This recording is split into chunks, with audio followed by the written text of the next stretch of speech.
the girl's body. Yeah. I'd seen them burn hands of kids when they're 3 years old and 5 with a little spike in their hand and like that, like a shock thing. Electric shock Yeah. device? Why did they shock the kids? Because the kids wouldn't listen to the Catholic priest.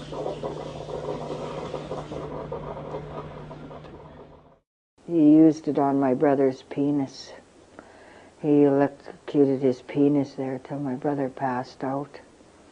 And he was laughing, brother. My brother said he was laughing while he was doing it. You'd like to see him in pain, I guess. And in the police force, I was involved in a few investigations regarding victims in residential school, where one particular individual had went home in the summer and learned how to speak his own language, and his dad had taught him how to carve. When he went back to school, he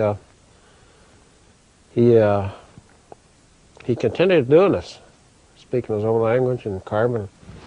And the teacher caught him and took his knife away and broke his carving up. And he took a pencil and he drove it right through his hand. And you still see the scar where he drove the pencil right through his hand. Then there was other times where they put us in a tub, and then they had a bucket of snakes, you know, them black and yellow snakes.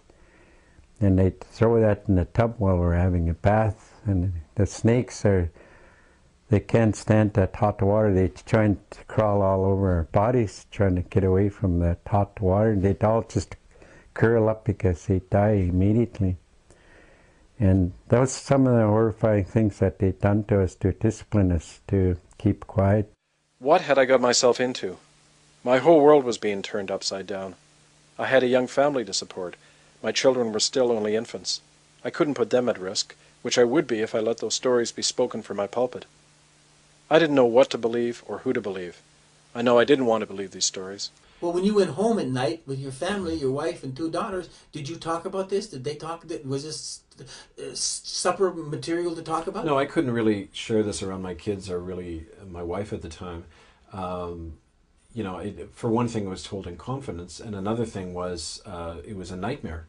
I needed help. I turned to the people who I thought would understand and support me, my colleagues in the church. That was a mistake. From top to bottom, the church denied that any children had been harmed in the residential schools.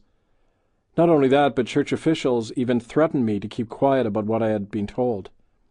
I was told to just stick to what they called being a good minister and tend to my flock. But that's what I thought I was doing by opening the doors of my church, even to Indians. And